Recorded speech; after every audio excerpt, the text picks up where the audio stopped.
Wednesday, September. One of the Wednesdays in September. I don't care to look at the date right now, but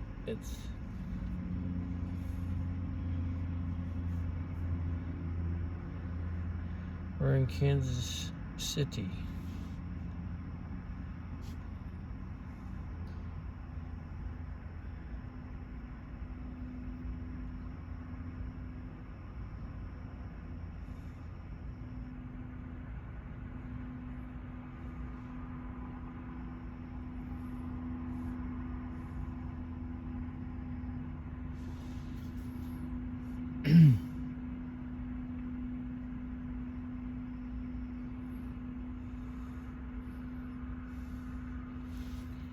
Yeah, we're here.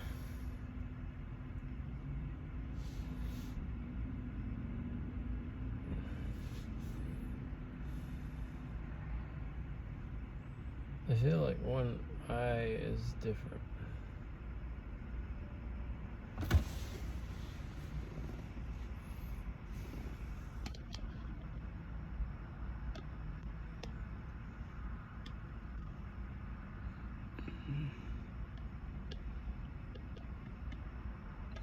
One eye is like this one is. Can't make it. This one's always been like, ever since my early 20s, there's like been a droop, a slight droop in this.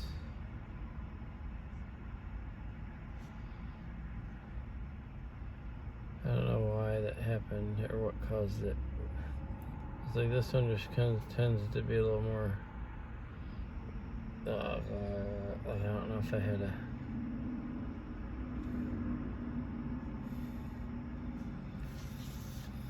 I'm scaring myself. It's humid here.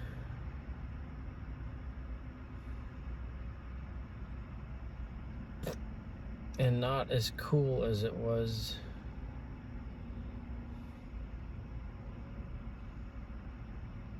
in the other places.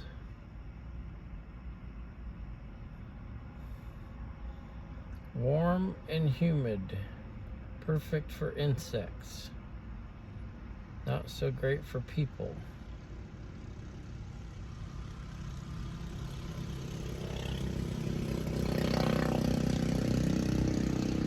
But this area was a jumping off point in the 1800s. Everyone came through here and got their stuff ready and then dispersed to go out west to Santa Fe, New Mexico, or somewhere in Oregon, or somewhere in California, for the most part, I guess.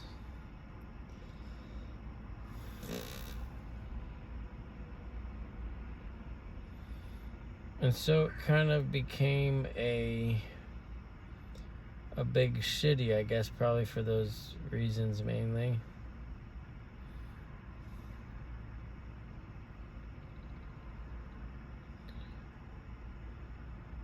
You know, because you can make money and get stuff you needed. So people are like, oh, it's hot and sticky,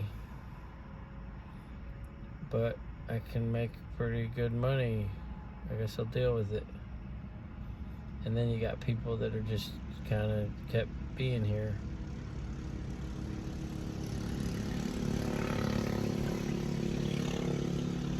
I think that was that same guy. And it was also great for farming, I guess, because it's very lush. The Missouri River comes down along the the northwest edge of the state of Missouri. And I guess that river starts in like Montana, like from a little, starts like a little crystal clear mountain waters, and then by the time it gets here, it's completely brown and opaque. But most of that really is probably because of all the silt that it's picked up along the way, which carries a lot of nutrients, I guess, minerals. And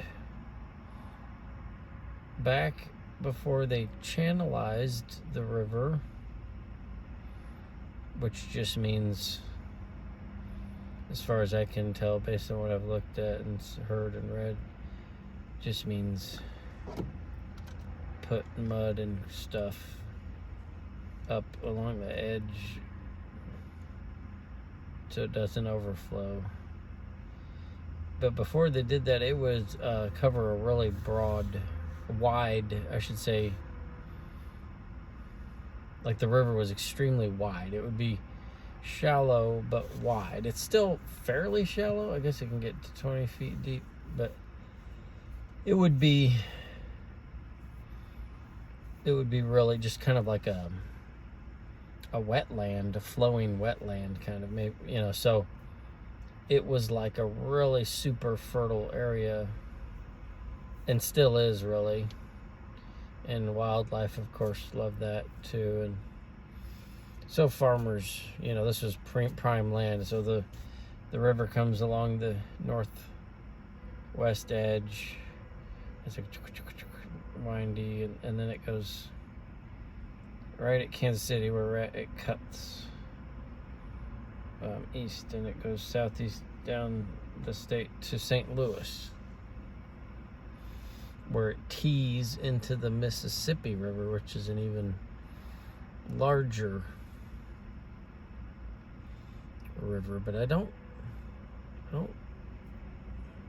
was gonna say I don't know that it's longer, but I mean, I guess the Missouri River does end there, so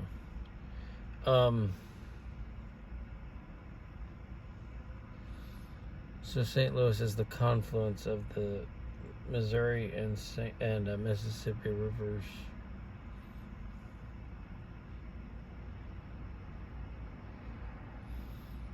And so like the area along the Missouri River from Kansas City, I think almost, if not all the way to St. Louis, was before the end of the Civil War, at least, was known as Little Dixie, because there's a lot of plantations, because it was just like some of the best soil in the whole world. Still to this day, if you go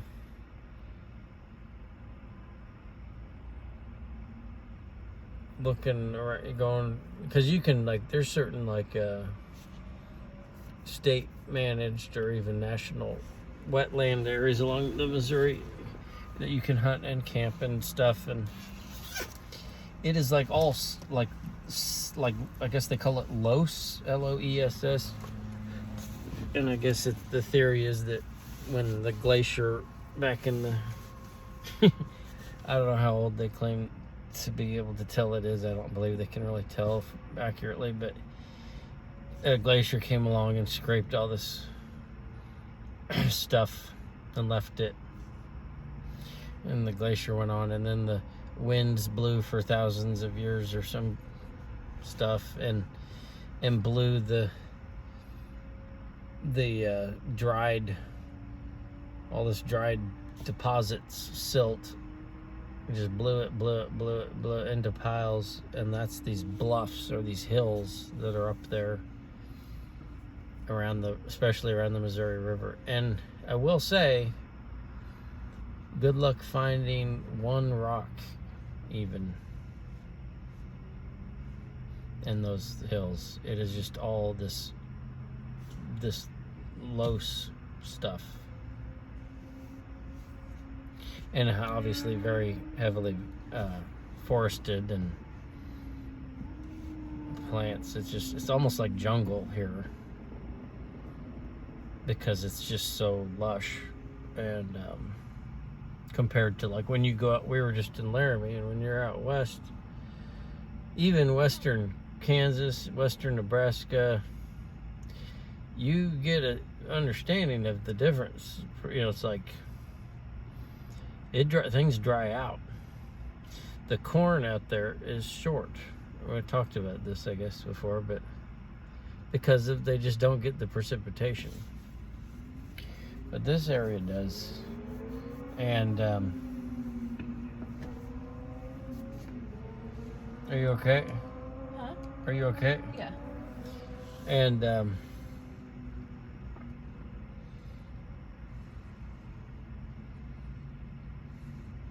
so that was how people lived here for all that, I guess. The state, speaking of Little Dixie, was kind of split on slavery. There was a large, and I guess to this day, supposedly, there still is a large German population here, like people of German descent, at least. I guess I have some German, and my mom does, and her dad did, and he moved here from Kansas, Iola, Kansas, but anyway, the German people were not. They were off. Usually, I guess, or a lot of them were anti-slavery, and there's like German-named towns in Missouri, and there's like the Oktoberfests are a big deal in some areas and stuff, and so yeah, Germans were not Nazis originally. That was a weird happening, kind of. But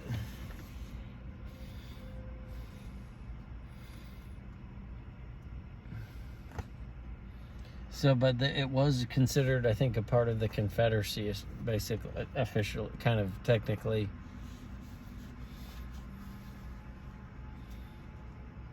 I don't remember the details of how that was all decided, but I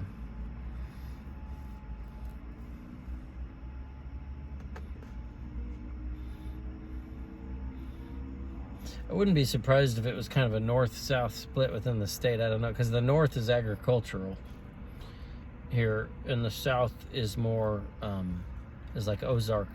It's more arid, and the soil is not, it's more rocky. So you kind of transition to more like of a ranching type,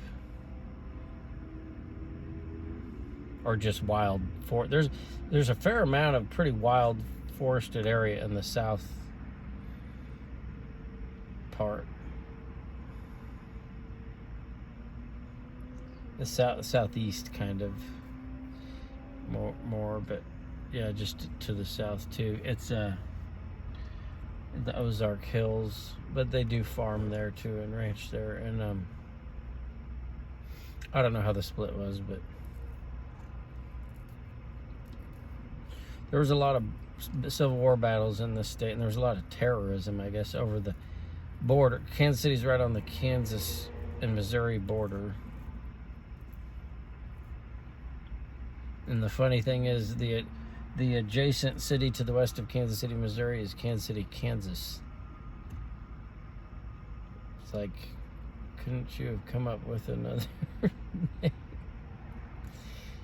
But yeah, the state line runs right into the kind of the downtownish area, I guess, and then but Kansas was Union, and Missouri was Confederate, and there was terrorism. There was paramilitary groups, I guess, like what was the name of the people that came from here?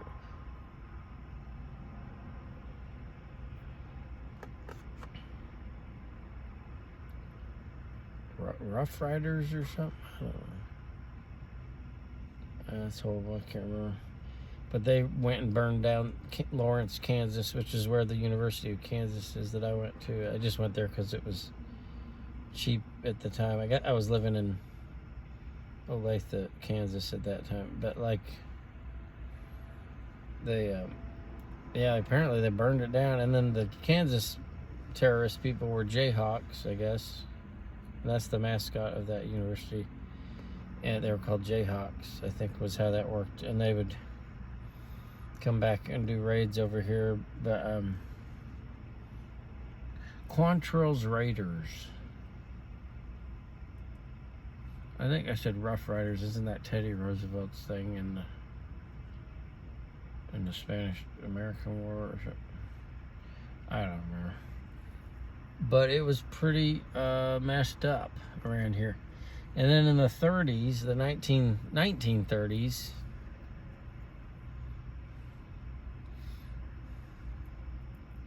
well, and there was segregation here. And I don't know how that all ended, or what that was like. But there was this Troost Avenue goes in Kansas City, goes north and south, and I guess it was African American people couldn't go out to west of Troost to have own houses for the most part, I guess, and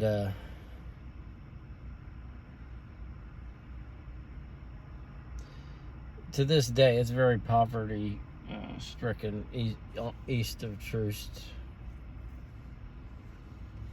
and crime and stuff.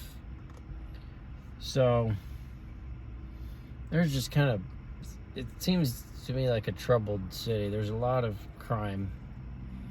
I think 7th most murders last year. Just so.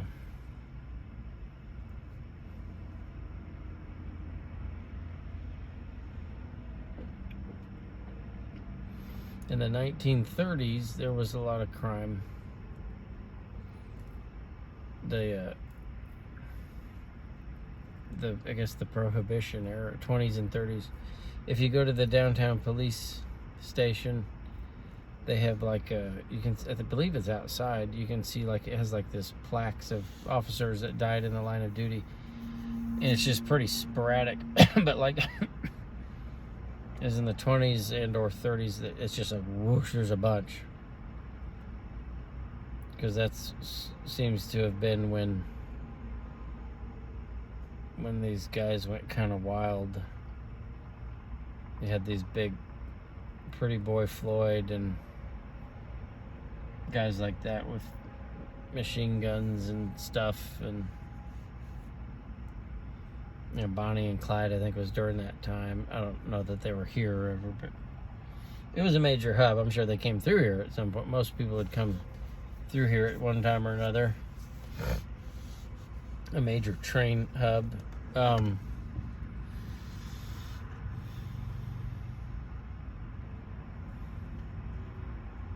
My grandfather was a journalist for the Kansas City Star and the Kansas City Times, and he, I think, started with them in the 30s when he was fresh out of college at KU, and he got to interview Pretty Boy Floyd when he was a brand new reporter, and no one would believe he got the interview because he was young. He was a kid, but he got it. He said Pretty Boy Floyd stuck the knife in the table. He got mad while he was interviewing him, and he shot up the train station, the Union Station, and from outside, I guess, or something. But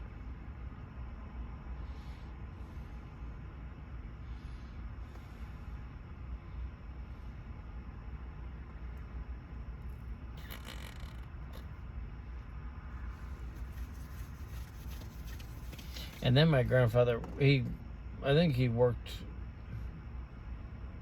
into probably retired in the 1970s, maybe. He was born in 1911, so 71 would be 60 years old. I don't know the exact year he retired, but it was around there, because I believe I've seen an article he wrote that was written in the 70s. But he was the World War II war correspondent for the Kansas City Times also, or Star also. So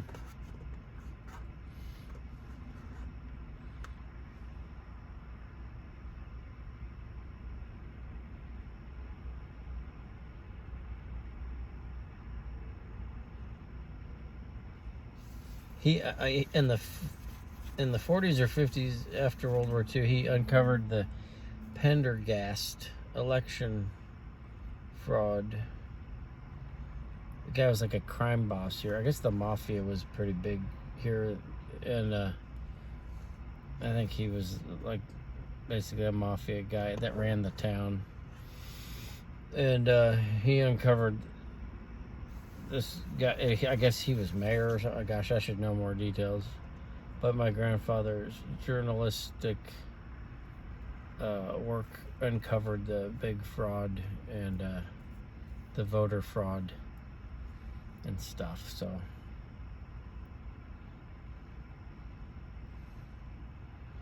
there's that.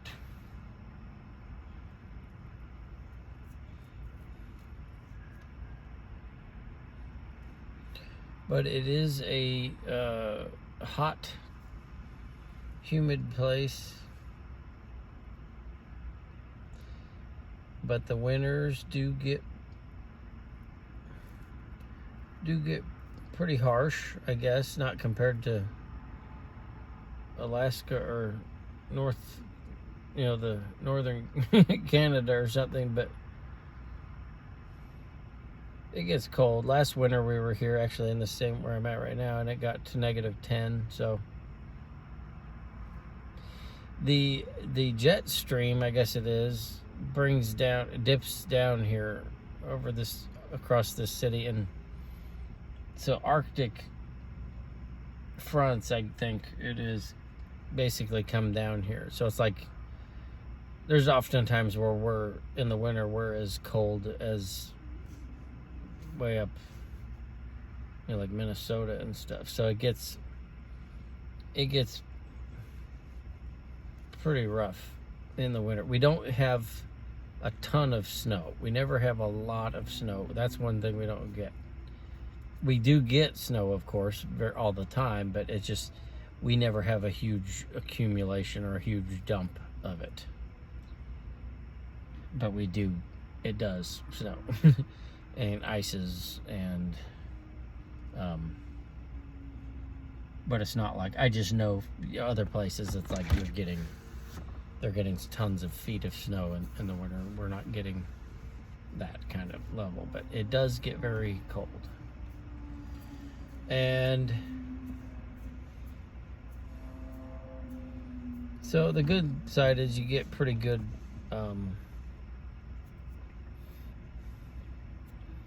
seasons, like you usually have a nice fall and a nice spring. Seems like sometimes that, like lately, that may not be the case. Like the heat will extend out into the what? Oh, I thought you were tapping me. The heat will extend out into the fall. I guess it's like an Indian summer they call it. And you kind of be like, dang, and you go from hot to freezing. But historically, at least, usually you have these a mild fall and a mild spring, and you get the colors of like the leaf changing. In the spring, you get the flowers and stuff. But those things are short-lived, and you're usually too hot or too cold for most of the year, it seems. So the humidity makes the heat and the cold worse. There is a heat index, of course, which most people are aware of, that makes heat worse. But I think they need to apply a humidity index to cold, because it makes that worse. I was talking to a guy from Connecticut that we met in Laramie, and he mentioned that, and I was like, I'm glad you said that, because I've always felt that. He's like, yeah, it just feels like it gets into your bones. I was like, yes, that's essentially what it's like. The cold is heightened by dampness, by moisture, like humidity in the air. makes it worse. So, me, I like the cold. I mean, it does make a lot of things, especially living in a van, a lot less convenient because you can't just leisurely, cook food outside and things like that. But sleeping, for the most part, is totally fine. It's ideal, actually. Like, the only time I couldn't sleep was that -10 time, and it was just so cold. I couldn't relax enough to sleep. It wasn't like I was suffering, but I just couldn't fall asleep. It's this kind of similar effect to when most people have probably had where it's too hot. You just aren't gonna fall asleep. But so we left when it got that cold. We're like, we just went south, went to Florida, and that was a lot easier. And it was cool down there still. It was like February. And that was nice. We like it cool. We just don't like it brutally cold. And we don't like it very warm at all. I think we'd both be pretty happy if it stayed between like 20 and 60 Fahrenheit or something like that. Or 55, maybe. 60 can get a little sticky. But the other factor is humidity. Like when you're in Laramie, there's like zero humidity. It's like, it's a lot cooler. Like a 65, a 70, or 75, or even an 80 is a lot cooler. So,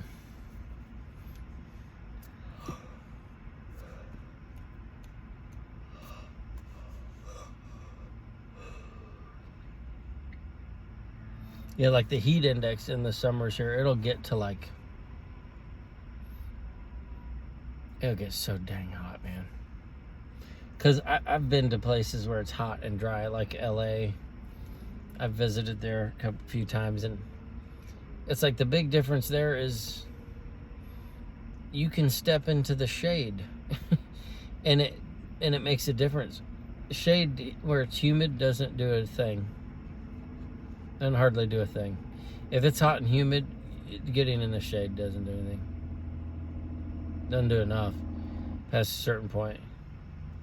And like our fan has this attachment where you can spray water out of it, but it's like when it's humid, that doesn't help. I mean, I guess if it was ice water or something, you'd get a temporary benefit. You're just getting constant icy water, that would help. But the water itself, there's no evaporative effect. So like when you sweat here in the summer, there's no evaporation. You get no cooling from sweat. Like in Laramie, I'd go on a run, and it would warm up in the day pretty good because of the sun, and the sun at that altitude, the sunlight is has more energy in it, but my sweat would just evaporate and it would cool me off, or a breeze would hit the sweat and cool me off, and that doesn't happen in these kinds of places.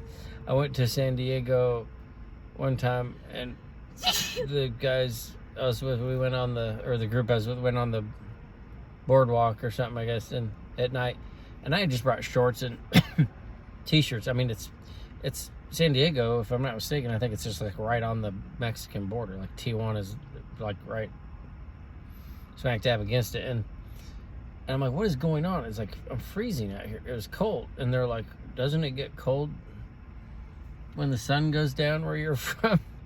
I was like, actually, it doesn't change things much. If it's hot and humid in the day, it's hot and humid at night. But yeah, it's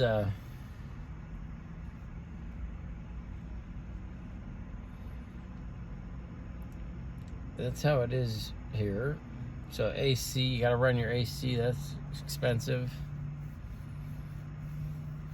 Gotta run your heat for sure in the winter.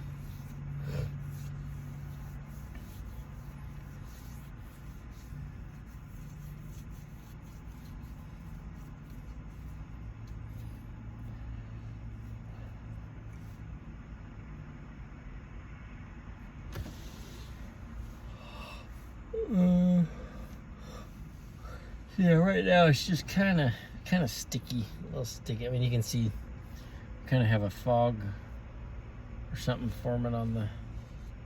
I guess it's outside. It's just it's just humid and sticky. Not my jam. Are you okay? Yeah. Oh, I keep feeling like you're tapping me or something.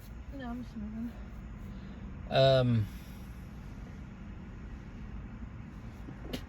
So yeah, as you come, like, it's kind of interesting. Like, you got like the Rocky Mountains, like, cause we came down from Laramie to around Denver and then shot across to Kansas City. Like, the Rocky Mountains are like up here, and then Denver's like here. But then when you leave Denver, you go up. Actually, we found out to over a mile, and then you kind of just go from there. You just, like, if Kansas City's here, you kind of just go across eastern Colorado and Kansas. It's probably more, I don't know how to depict it, but it's like, it's western Kansas is like 4,000 feet high. Kansas City's like 950 or something. So as you go across Kansas, you're going up the whole way. You're going up in elevation as you go west. In Colorado, you get into East Colorado, it keeps going up. So things go from arid to moist and stuff. I guess I talked about some of this last night. We saw some of the taller grass prairies today. We took the Flint Hills National Scenic Byway, which was kind of not super scenic. Like, I felt like I didn't see any of the actual Flint Hills, because the characteristic is the flint and limestone that is exposed because of erosion. The less or more soluble, or whatever the word is, shale over the millions of years or whatever they claim is eroded, and so you have flint and limestone that is exposed. And I don't remember seeing any of that, so I don't understand where we were, but we took quite a detour to see that, and it was kind of like, and but it is a cool. There's like a national preserve out there that we went past that we'd been to before, actually, and we went out there to see a comet, I believe, and we ended up seeing some cool meteors and stuff, because it's one of the darkest. Like, you can look up a light map of the U.S. and there's a lot of light pollution. So, like, if you're trying to see stars and things and get into that, or we're trying to photograph some of that stuff, you realize how much light, man-made light, affects that. And so, like, you can look up for dark areas on the map, and that was one of the darkest areas that we could get to within like a few hours. And it's pretty beautiful, just because it's interesting. I talked about it, I know, yesterday too, but like, you just have this uninterrupted seas of prairie grass, and as you go further east, it gets taller and taller, and it's just kind of serene. But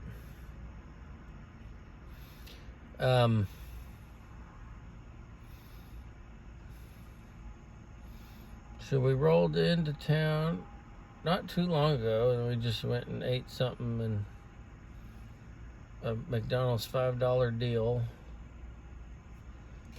and I have ice in my glass.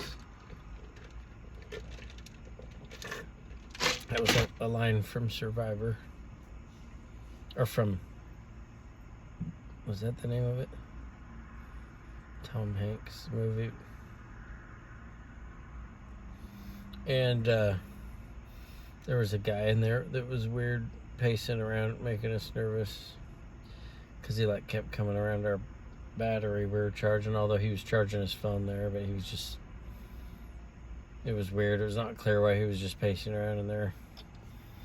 And there was an older lady that was like eyeballing our charger. I think she was kind of out of it a bit. All signs that we're back in the big city. And that was in Liberty. I mean, we're right now adjacent to, right, we're like kind of the northeast corner of Kansas City. Like, Kansas City is massive as far as land area. I guess I don't know how compared to, like, you know, I haven't really looked up others. I have been to a fair amount of other large cities and stuff. It is just a very sprawling city. So, like,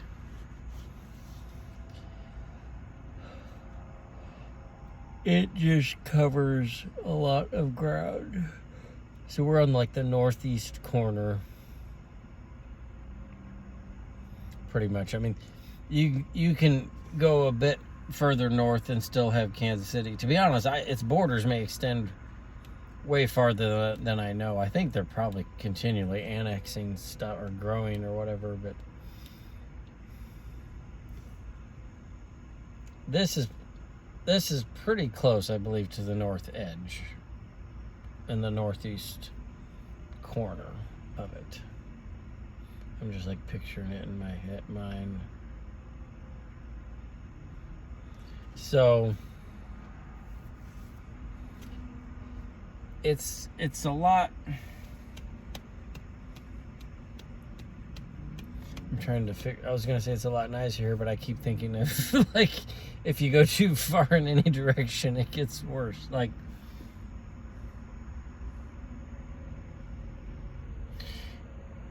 I guess if you go like directly north,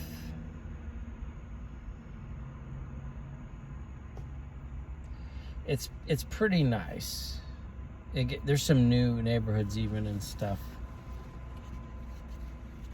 Some of it's pretty nice, but that's like the newest, developments, newest subdivisions, and but man, it's like you go too far in any direction, it's like you're not in a very great area. Areas that used to be great, but they just go bad so quickly. They just get to where they're not so great.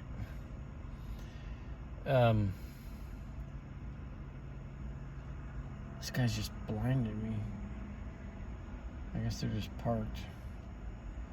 But,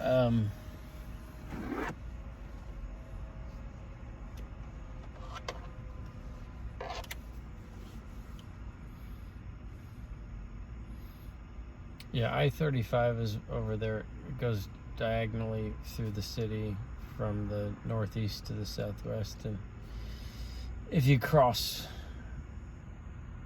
over I-35 right here, you end up in Liberty, Missouri. And that is where William Jewell College is. It's a private college. I think it was a Baptist college, or is maybe technically. And but if you go much further to the northeast, it's undeveloped. It's rural. I think you end up hitting Excelsior Springs and Kearney, kind of further to the north. But we're kind of on the edge of it all. But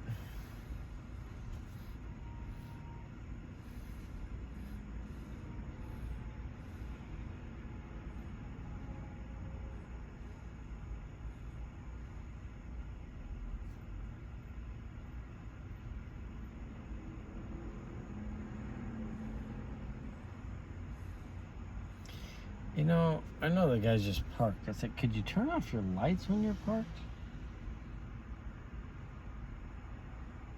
He's probably not even thinking about it. I had that rental that had those newer headlights, and it's like, oh, that actually works, except you can't see my face.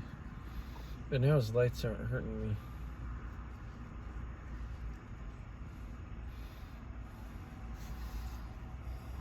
I'll show him. I'll show him the whites of my arms. That'll reflect back at him, and he'll get blinded.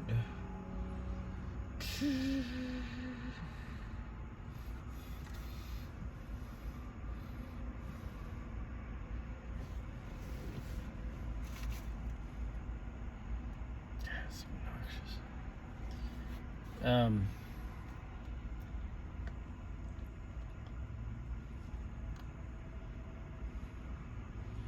See, we're about to continue a new SOG. We'll be in town. I guess the plan is for a little bit, and then go back to Laramie, I guess.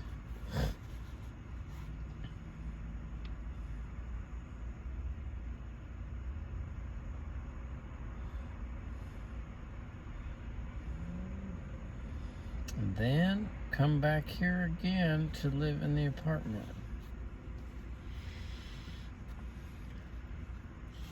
Yep. Be blinded.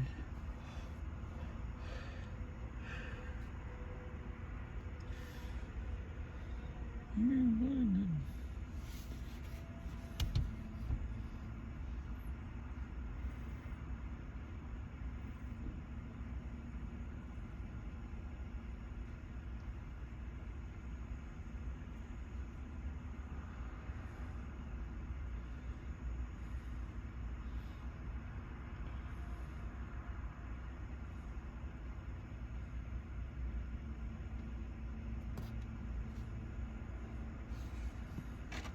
I don't know what we'll do tomorrow. There's a haircut appointment.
Guess I'm brain dead.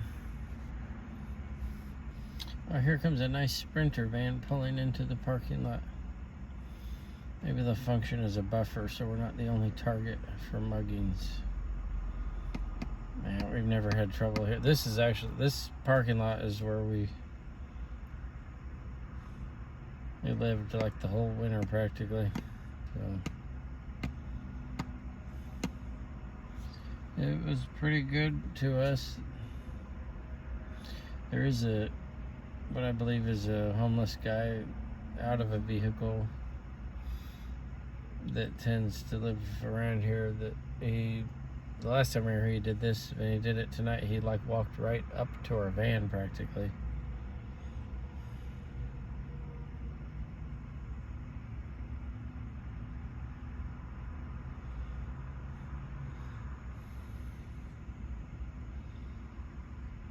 I didn't like the way he was looking at me.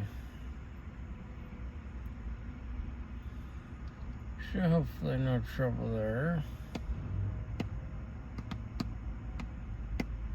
That's a new thing. He wasn't here last winter.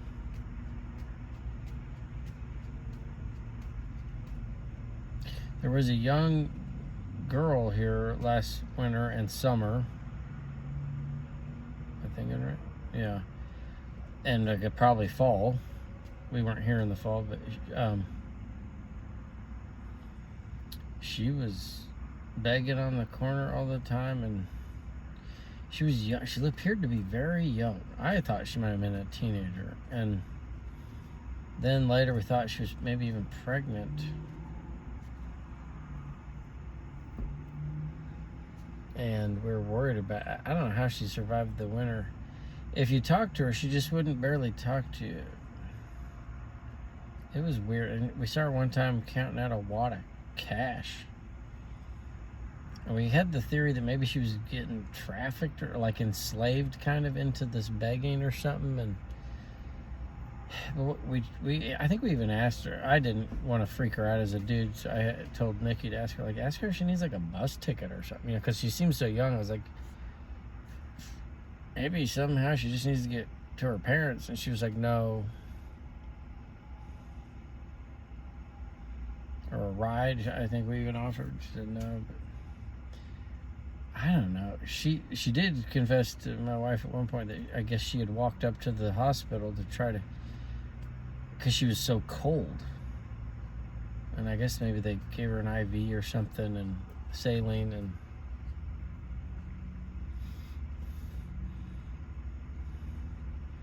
I don't know. It was horrible. But someone doesn't. We saw the police talking to her once too, and she's free to beg. And if she's 18 or older, you can't say Child Protective Services, which that wouldn't necessarily be real great either, because of foster care nightmares situations. But it's like she probably was mentally troubled, pretty messed up. I imagine like something pretty bad. And one time I was in the parking lot and eating or something, and she like just, I don't know if she maybe didn't know I was in the car, but she like just knelt really close to my car and was just like sobbing her head off. And I didn't know what to do, because any interaction I tried to have with her in the past, it was kind of like trying to approach a wild animal. So I didn't do anything. And she moved on. I'd seen her sobbing other times, like on the corner and stuff. Like she's just stressed. But if you tried to ask her, she just wouldn't be open to you helping. I don't know what you'd do. Prayed.